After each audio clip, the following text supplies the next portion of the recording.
do. Sorry, Deborah, we were out of sync there. Those things inside of us that we were born to do. And sometimes we have to think back to our childhood to think about the things that brought us great pleasure, or that we saw ourselves do in school that really felt purposeful to us. And we can align that to where we are now in our workplace. Another question you can ask is, when do you feel most in the flow? So when you're doing something and you feel that you're in the flow, and that means it's like you lose track of all time, and it's joyful and it fits you and you know you're meant to do it. And then another question that we can ask ourselves is, what is it seem in your life that you've been doing that's leading you up to this? So that's a question you can ask. I will say that when you are able to align what you do for work or for a job, profession, or career with that purpose, it means you're using your natural talents, you're following your natural interests, and you're living in alignment with who you truly are. So for many, again, this is not an overnight discovery. Sometimes it takes us several positions, several jobs to find the one that's aligned to us. So if we could just go around and you could just talk about one thing that you feel you know you're in the right place right now because it's aligned to your purpose. And if you're not there yet, what type of job would you see yourself in that would be aligned to your purpose? So I'm going to ask Trish to help because I can't see names and faces. So she can help move us around so everyone has an opportunity to speak. I guess I'll start with volunteers. Would anyone like to go first? If that, what Deborah shared kind of comes clearly to you, would you like to be the first to? Yeah, perfect, Stephanie, go right ahead. I do feel like what I do as a profession right now really aligns with who I am. I haven't always been a recruiter, although I did a lot of recruiting in my previous job that I held for a long time, but it was just part of what I did. And but honestly, I didn't know that was my passion until I interviewed at Save Mart with our very insightful and wonderful VP of HR. And through our conversation, I was there interviewing for something completely different. And she heard the passion in my voice when I talked about the recruitment that I had done. And so she talked to me about the position that they had open at the time. And I walked out of that interview going, why didn't I know I was a recruiter before now? Of course I'm a recruiter. It's so obvious. And I've been a dedicated recruiter for them for about 2.5 years. And it's a really busy job and really crazy during COVID and everything else. And there are certainly times when my stress level is higher than I would like. But most of the time I walk around going, wow, I feel really lucky to do what I do. And I'm just really, really grateful each day that I get to work in the capacity with people that I do. And it's a lot of fun for me. That's nice. I love that, Stephanie. You sound like it's like you love going to work. Like it means that much to you. I do, yes. That's great. All right. Antoinette, would you like to go next? Yeah, I'll go next. I feel that, I love my job. I really do. Just a little bit of history. I started with banking when I was 18, and I didn't know what part of the bank I wanted to be in because there's various just positions. And I really found what I like to do, but I'm still working towards it. So right now I'm a universal banker. So I help out with new accounts, loans, day-to-day everything, operations side. I was a CSR, moved up to the operations leadership program that Bank of Stockton offered. And then I became a customer service manager. And then I felt like I was stuck in a rut. And so at the time, I had asked my manager, what can I do? Was another challenge. So then I went on the new account side. And I think that's where I just found more of my passion of helping customers. And then with Madhu being as my new manager here, getting out in the community, and she's just so amazing as a mentor, being out there and seeing people. And so I think that's what I'm actually is my goal, is to be a customer, to be a community branch manager. So I'm working on that alongside with her. But yeah, I love being a universal banker and helping people in their finances and, anything that they need. It's great. And I loved how you talked about, you stayed with the same banking institute, but you found your niche by trying different positions in it. So yeah, that's great. All right, June, how about you? Yes. Before I came to Donor Network West, I worked in hospitals, UCSF, and I was a cardiac monitor tech, and I was also a ward clerk, and that's someone that transcribes all those doctors' orders into English language. And in 2019, an African-American nurse and a Caucasian nurse approached me in ICU because I have to work with them when they come in and they recover organs from deceased donors. And they asked me, they said, we have a $1.5 million grant, and this was in 1999, to educate the African-American and Filipino community on organ, eye, and tissue donation. I literally laughed at them. I said, you have lost your mind. I am African-American. We do not discuss, or I've never discussed organ donation, but thank you so much for considering me. They came back, they wouldn't leave me alone. And they said, no, we think that you have a passion that you don't even see in you.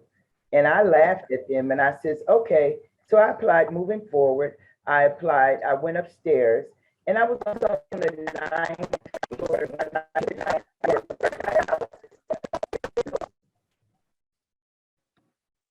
Can you all hear me? I think I'm free. Can you all hear me? You just came back. You were only paused for a moment. Sorry. I don't know what's going on today with my system. So when I went upstairs and I looked on the 9th floor and I saw dialysis, and everyone in the dialysis center taking dialysis were African Americans. So it made me go downstairs and really start learning more about donation. So moving backwards 20 years, 6 months later, I've been working for this organization. I didn't know the passion and empathy that I had until I began to work with donor families. I began to work with deceased donors. I began to educate the community about the importance of the gift of life. That's when I found my passion. I found my empathy for the community. Not only do I reach out to the community to educate them, because we currently have 107,000 people on the national waiting list for organ donation. But we have 22,000 on that list come from California. And when you break down by counties, Modesto has over 500 people plus that need organ donation. So my passion is to help heal and save lives through organ, eye, and tissue donation, and even through outreach efforts, even in our encampments. Every year, twice a year, 4 times a year, I go to these encampments where our homeless shelters are. This year, I'm giving away sleeping bags, brand new sleeping bags. So my passion is to reach the community that does not have a voice, the community that does not know how to speak for themselves, and that community that doesn't have access maybe to the internet, or they don't have access to information. So that community is lost. And I live in Manteca, so I live in San Joaquin County. I know what the demographics are here. So that's my passion, is to educate the communities that don't have a voice. That's great. And June, I think like you, many of us have had that one person or people tap us and say, I see this in you, and we never saw it in ourselves. So good for you. And I'm sure I can tell in your spirit that you probably find that in others. You know what? And even when being African American, like I say, organ donation is not in anyone's culture. It is a learned behavior. And even now, looking over 20 years ago, none of my family members but one person was a donor. And I have 6 sisters. Everybody in my family now is a donor. Yeah. That's Good. amazing. That's a great story. Thank you for sharing. Peggy, how about you? Well, it's hard to follow you, June, but that's great. I love your story. I'm glad you explained it better. That's quite a thing you do in the community. I moved here 24 years ago. I had worked in the oil and gas business in Colorado, being head of division order departments where they divvied up everybody's interest in oil and gas wells. And so I got an opportunity when I moved out here to do something different, and I got into sales. So I really have enjoyed it for the last 24 years. We go out and we help people do promotions, promoting their business, their events, safety awards for employees, holiday gifts, that sort of thing. And that's what we do. And I've enjoyed it for the last 24 years. This year's been a bit challenging with all the supply chain issues, but it's been a great run. I love being out in the community and being part of the chamber, Rotary, different organizations that I belong to. I really like doing all those things. So, Peggy, can I ask you a question? You said you came to California and you started doing something new. At what point did you launch your business? Is that what you did right when you got here? No, we moved here in '97 and I started my business October 1st, 2001. So my kids were 12 and 14 when we moved here. And when you leave your entire support system in a different state, you can't work full time. So I did a part-time job selling advertising for Getting to Know You. It was like a little welcome wagon address book. So that was kind of fun. I'd never done anything like that before. And then my neighbor asked me to sell for him part-time, and he's multi-business systems. I think they're a chamber member too. And I started with him and did that and worked for him a couple of years, and then got my own franchise and went out on my own. So we're at 20 years on October 1st. So That's great. Yeah. That's great. And too, Peggy, you have that same tone in your voice that you really love what you do. And when you're aligned with what your purpose is or passion, that. You know the feeling. Right. That's great. Who else is there? Elizabeth joined us. Elizabeth? Yeah, Elizabeth, we did some general intros and we bridged into this. If you feel like you understand what we're asking, I'd invite you to introduce yourselves, tell us who you're with, and kind of summarize your purpose to what you do with your career. Sure, absolutely. So I work with CCS Facility Services currently. I hope my Wi-Fi sticks around. I was having a hard time getting connected earlier, so sorry. I'm in a good spot. You're not going to see my face really, but I can get good Wi-Fi here. So CCS is a janitorial company. We do janitorial and engineering services, so maintenance and that sort of thing.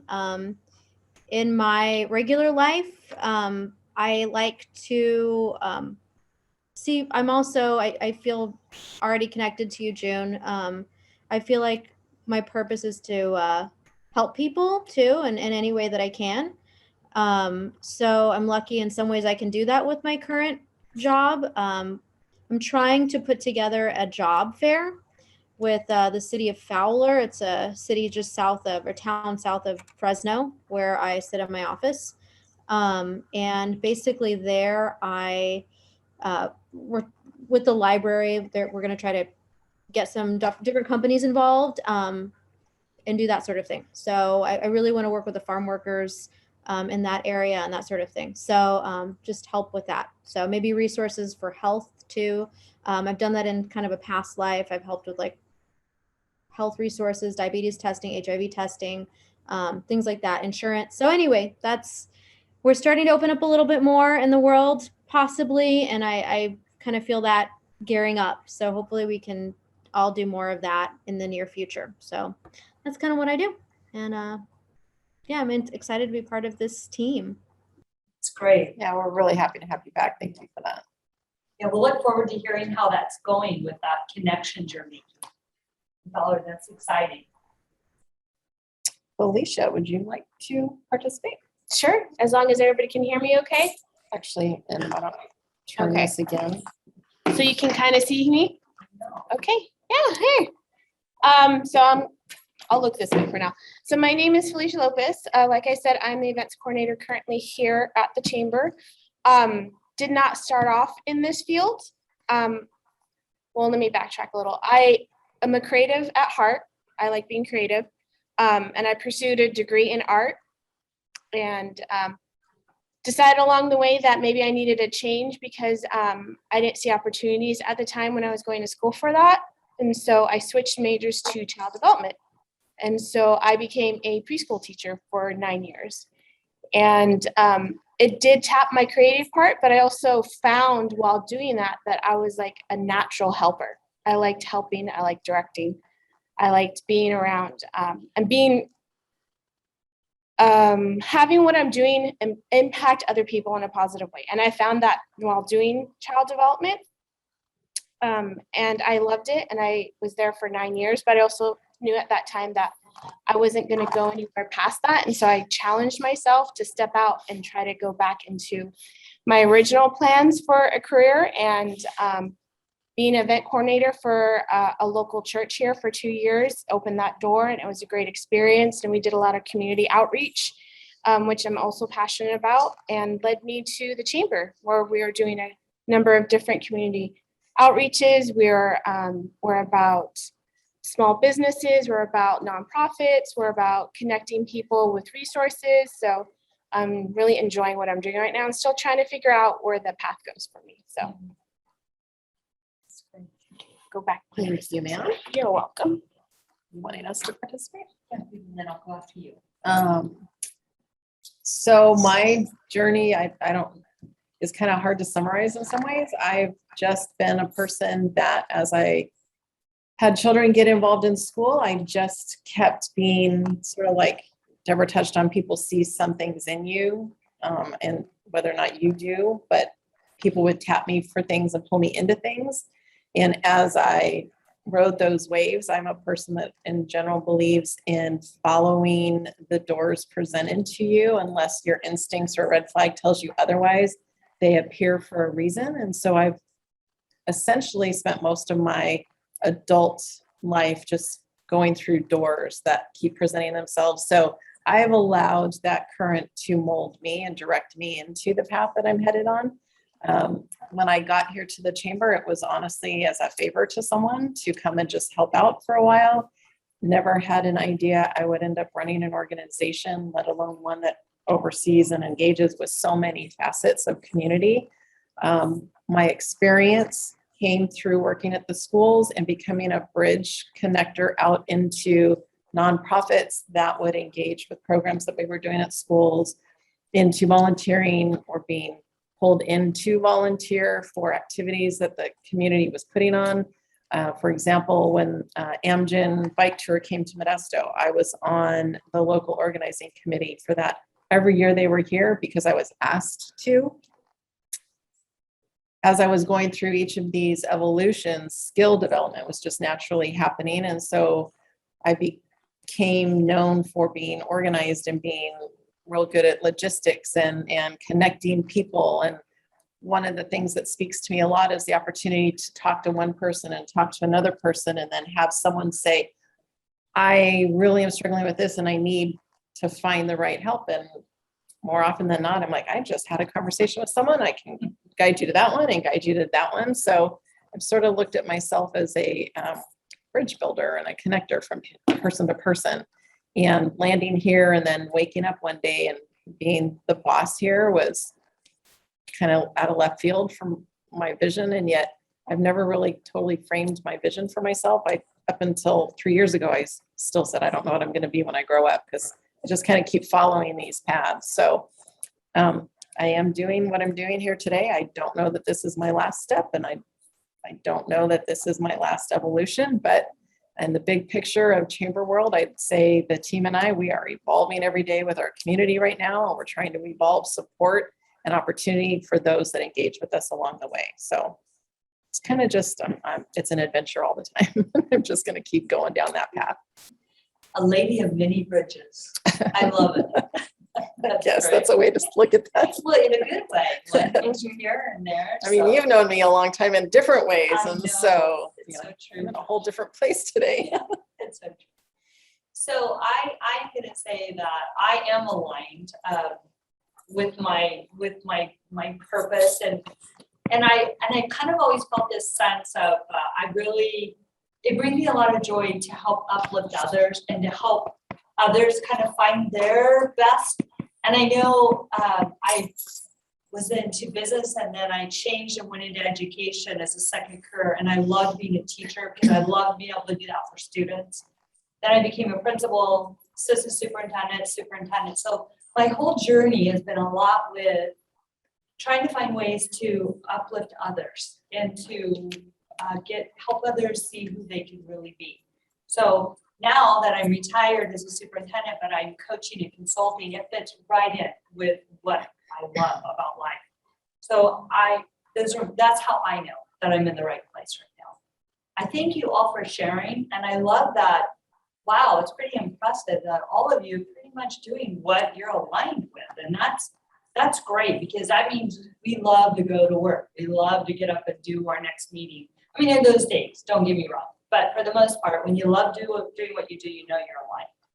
So we're going to talk and move on a little bit. I want to talk. We've been doing virtual for several months. This is our second month of, we're calling it the hybrid model, to where you can be via Zoom or come in to the conference area. We do have plans and are excited to say that we're going to go live in October. So that's very exciting. We're going to be at the Stonefire Pizza. Trish is putting that together, so there'll be more details coming out for you, but that will be fun to see people face to face. We're really looking forward to that. And then in November, we're going to be live, but we're going to be doing some deep planning. So I want to give you a little draft format of what we're going to be deep planning. So we have been talking as a group of women in business, and each month it changes a little. Some can join us, some can't. But what we decided is we want to identify a nonprofit in our area. And the nonprofit doesn't have to be just for women, but it's primarily women. But if there's men involved, absolutely.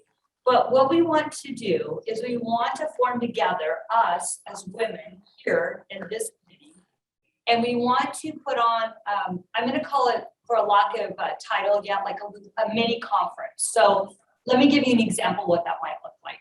So we identify the nonprofit, we go to them, and between us, and I'm hoping we can get at least, I'd love to have 8 of us at least, and we'll take more, but we would love to have a 2 to 3 hour block that each one of us can take a piece of. And it can be aligned to what you do in your profession or career. It can be aligned to something you're not in professionally, but a passion of yours. And we can segment that 2 to 3 hours into chunks. So for instance, let's say we pick a nonprofit and the clients that the nonprofit serves are trying to get back out into the workforce. This is just an example. So we might have a section on a quick HR of resume preparation, how to prepare for an interview. We might and then we could have another section on some, maybe a little mock interviewing tips. We could also have a section on filling out applications. So HR could encompass several things, but then we could also have a section on the concept of purpose. And we could have a block to where the clients could come to us at that setting and we talk about purpose, how finding your purpose. We could have a block on so many things. It's whatever we come up with. So we really want to think between now and November on identifying the right nonprofit in our area. And what we want to do is carry on with them, let's say for 6 months at least, and we follow. And it would be great if we could have some of us in this group even reach out to be a mentor to some of the clients of that nonprofit. We don't want to just go in, do a 2 to 3 hour and we're out. We really want to keep in touch with them. And then we could do that for, say, a 6 month span or whatever we decide, and then pick another nonprofit to go on and do the same thing. But it'll have to be aligned and tailored to their needs in a way. But I just think it would be something amazing, because not everybody in that setting with a nonprofit can get out and go to a conference. We can bring a little mini conference to them. So that's our idea. Any thoughts about that, or things, little bells that are already going off that you we think, oh, wow, we could do this and we could do that. I'll add a thought. Listening to Deborah, I kind of had a realization that in the group of women on the call currently, right within the example Deborah just gave us, we could look to Stephanie as a recruiter and offer up information outward on what companies are looking for and how they're looking. Peggy could chime in on marketing and branding and how that could look. And then Antoinette could come in and say, let me help you with some finance and how you plan or budget or invest. Take the group of people that are engaging with us here, pull out the skills that you are most comfortable with, that you feel empower you and what you do as a professional, and share that outward with the nonprofit group. In this one example, that would be a way we could all step up right in and fit that opportunity.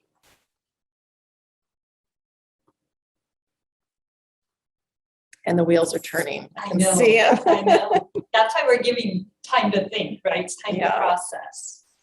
We could pick the nonprofit, pick a date that works for as many of us as possible and works for the nonprofit. I just think it being a woman in business, the more we can give back to our community and help others, how powerful that would be for this group. And as Deborah and Felicia and I have started brainstorming on this, a lot of this came from a concept that Deborah's just been carrying on her heart. And so she shared that with us. And as we've talked about what we do with that going forward, as we come together and start asking each of you to give suggestions and ideas, it's not going to be a one and done. We're going to create a list and make this a living, moving thing as we continue through the year. It could be something that we engage with a different nonprofit every quarter and we revisit for 6 months. It could be whatever we all come up with ideas. We want to evolve the concepts together, and it doesn't have to be one cookie cutter thing that we try and replicate over and over. We want to develop something that just leaves a lasting impact with the different nonprofits that we really feel strongly would benefit from us being involved in their world. That's kind of where we were headed with that. Any additional thoughts, concepts, or ideas from any of you? Questions? Should we just send in some of our ideas for nonprofits that we Sure. have, or that okay, I'll just email. Sure, you're welcome to do that. And I'll come back to part of what's on the slide here for a moment. We didn't get to connect with Deborah before this. Right now, our anticipation is that the October meeting will be an in-person mixer, a little more on the social side. And yes, it will, I'll say 95%, it's going to be at Stonefire Pizza, Medici's out at the mall. But I also have commitment from Wildfire Public House. They will probably be our host for the November meeting. So this planning project will take place in person as much as possible. But I have to give you the reality on the flip side of that is there will be a very nominal fee for this to cover the food costs that we will incur by doing it. And it'll be no host bar. So it'll be up to individuals to choose that piece for themselves. So I'll give you those two pieces right now to incorporate into your long-term planning. And as we talk about the project piece, we will also then as Deborah said, be dark in December, but we'll be able to start giving some forward dates and planning targets for the new year. We want to really have a roadmap to launch strongly in 2022 with this group. Help? Yeah. Just with a show of hands, even though we might not be able to come up with details, does something like that plan sound like something you'd be interested? You have faces again, Deborah. Yeah. Okay. Yes. I see a couple hands. And these would be, we would really encourage you to bring a friend, bring another coworker, bring someone in the community that you engage with that you feel would want to be on that path and plan with us.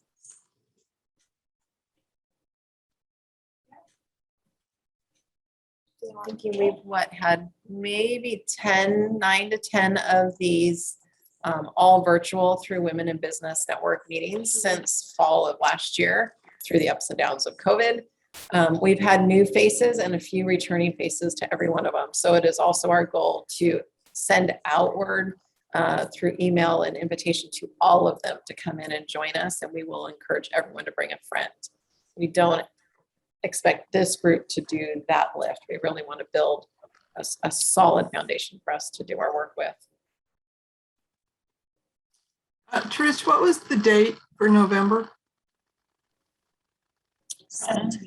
It will be, It's the week before that. at this point, unless the group gives us a consensus to look differently, the fourth Wednesday would be Thanksgiving week, so we're moving it up a week to the 17th. Okay, perfect. I just want to be sure. And we will look at it being an evening event. These types, the in-person networking ones will be evening events. 5:30 to 7 is what we're targeting at this time.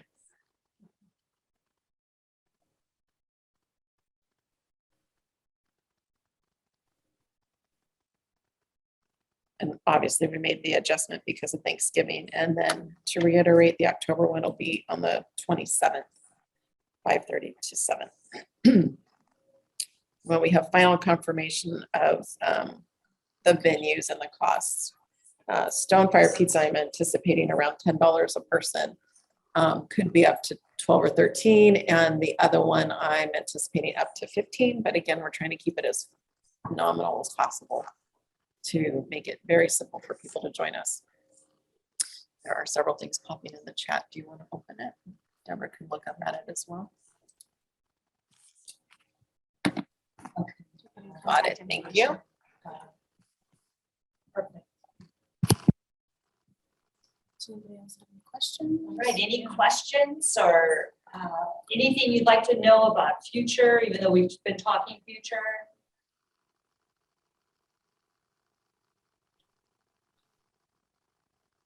Thank you. Okay. Yeah, that's great that we have all the contacts. It's easier for you to find that too. I guess for me, this is the first time I've ever been a part of a chamber, and it's a lot of moving pieces Oh, yeah. in the Yes. chamber. Different activities are going on, so I'm very grateful to be here and also to meet all of you this evening. So I'm sitting here thinking in my mind, because marketing is what we do all the time. How can what we do as an organization kind of fit in with this group of business women? Because remember, my focus is on organ donation. And when I think about a nonprofit, when you mentioned it, I have a mother who is a Hispanic mother, but she lives in the Modesto area, but she doesn't have a nonprofit. The mother that I am thinking for is in Stockton, and we can't even use her in this area. Is that correct? It has to be somebody coming out of your county, right? Well, I would say the best answer to that is going to be case by case on our circumstances and situation. There is a chamber in Stockton. We do have a good working relationship with them. What we're talking about here with this group is community outreach. And so that doesn't necessarily have to have boundaries in the same way. So, Okay. And I am a part of the Stockton Chamber of Commerce. I just joined in as well. In as well too. But so I guess, I don't know what's going on with my internet. yeah, you're a little unstable at the moment. My suggestion would be to turn your camera off for a moment or two. That does lower the demand, and sometimes it stabilizes for you. Not that we So, want to see your so level. what I'll do is I'll think about it, and who should I email my thoughts to? Felicia would be fine. She's going to collect the list of these as we're building them. Okay. She's also maintaining the contact list from each of these meetings as we go forward. So she's really going to be the fountain of resource collection here. All right. Thank you so much. Thank you. I appreciate you being here. And I know your perspective as representing a nonprofit would look different into the concept we're sharing, but there will be a place for every individual to bring something to the table. Right, and you're absolutely right, because we're located, our base office is located in San Ramon, so and we're a large organization, so that wouldn't be the organization I would look at, but I can think about it and see what we have what I can bring to the table. Love it. Yeah, be great. June, I have a question. Are you able to hear me okay? I hear you very well now. Okay, so this is probably, I never think there's a bad question, but so when you go and you do your driver's license and they ask you if you want to be a donor and you check, do you get a list of all of those names of people that have signed up through that process? That's a great question. What happens is when we go to the DMVs and we sign up with either to be a organ donor, it's when you're getting your driver's license or your state ID. We have no access to who's on the list. The only our registry sits in Sacramento. So when you register as a donor, we don't know who the donors are until a person is deceased. I don't have access to that. No one in the organization but our clinical staff and our CEO. And that's because of the HIPAA law and also because of the time of death. A lot of times families say, my family member is not a donor. And and before we approach a family, those clinical staff, which is our nurses, have to pull down the registry because we have to know, is this person a donor? And if they're not, our staff knows how to proceed and speak with the family. Because if you have a pink dot on your driver's license, and if I may share this with everybody, that is a legal binding document. Right. And we're going to move forward, whether the family agrees with us or not. We have to respect the decision of the donor. We have to respect that pink dot that everyone has put on their driver's license. Right. But we do have to notify the next of kin. And so that's the only person that has access to that. All right. Did that answer your question? It does. Thank you very much. What a delicate set of circumstances. Yes, very It much. is a very, you know what? It is a very delicate set of circumstances. And I've seen us go from people not signing up to people signing up more so now. You all just had a case right there in your own county, the young girl Summer, who just passed. And she was riding her horse back in Turlock about 3 weeks ago. 19-year-old Summer Gardner. And it was a bad accident and a car hit the horse and her horse died together. So it is, but it's something that has to be talked about. And her mother decided to make her a donor so that her life would be meaningful. And other people are living because of this 19-year-old young woman. Yeah. Wow, thank you for sharing that. Thank you. Okay. Well, if there's no more questions now, please email Felicia with ideas of a nonprofit, ideas of what you might do to be a part of that presentation. And we're going to build it together. We just put together the skeletal plan, but we really need all of you to help build it. So thank you. I really like your title, Purpose, though. Thank you. Purpose. I think that is so important because in this world, we as women, we need to know our purpose. We need to know, why are we here? We're just not here to be wives and mothers and carry babies. We offer so much more to society. So I love the word purpose. And that's a word that I always use. What is your purpose? And when women tell me they don't have a purpose, yes, you do have a purpose. You just have to discover that within yourself. Right. Exactly. So true. Well, that's what we hope to do, is go out into our community by identifying a nonprofit and helping other women, if they're not there yet, to get there. So We're To help inspired. them grow and be all that they can be, to That's let them know their voice is very important in our community. absolutely. I'm gonna stop because I can get on a bandwagon about that.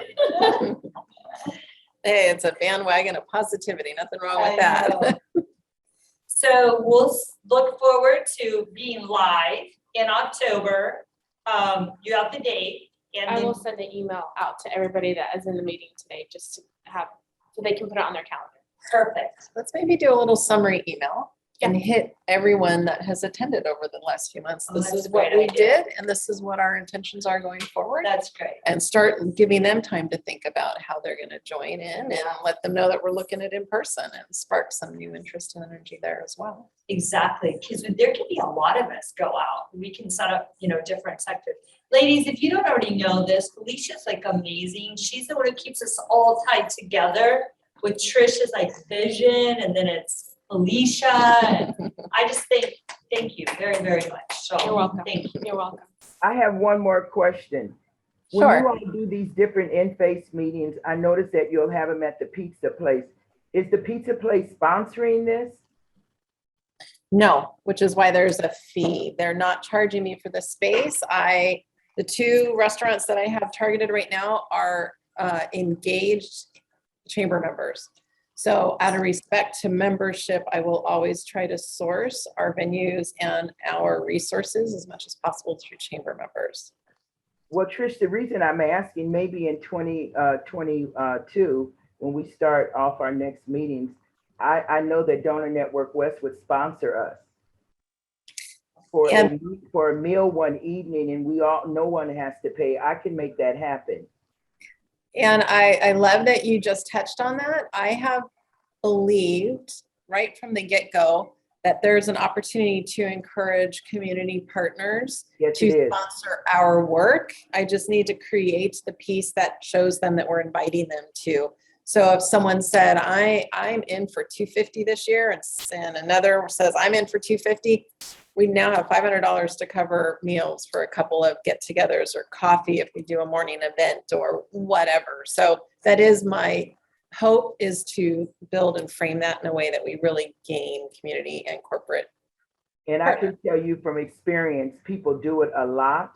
And with the work that you all are doing here, I know that I would be able to sponsor us like that during the 2022 year coming up. I would love to do that. Thank you so much for that. I appreciate it. You'll be our first. How's that? Yeah.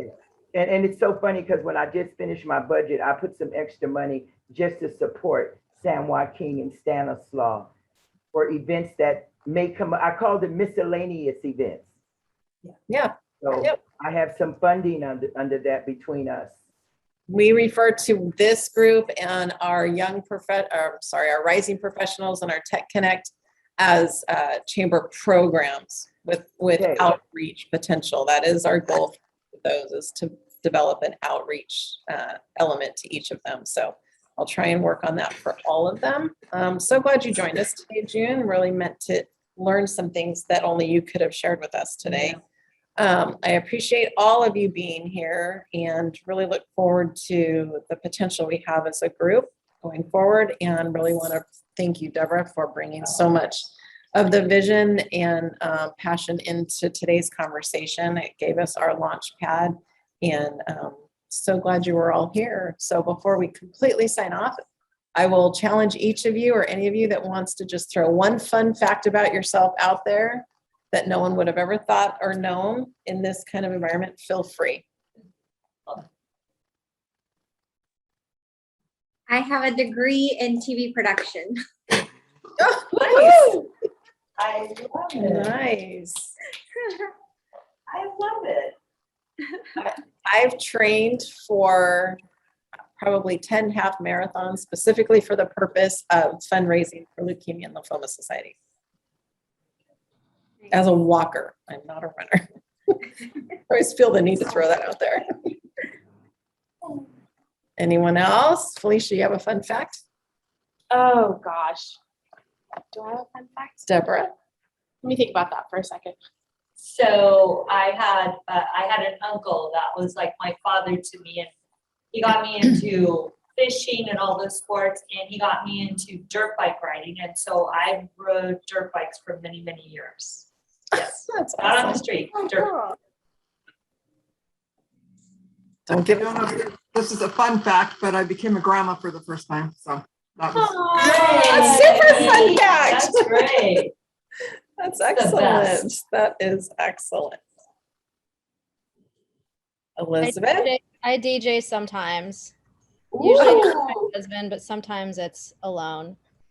Oh, As fun. you're sitting there all chill and laid back, and I DJ sometimes. It's the only place I have good Wi-Fi.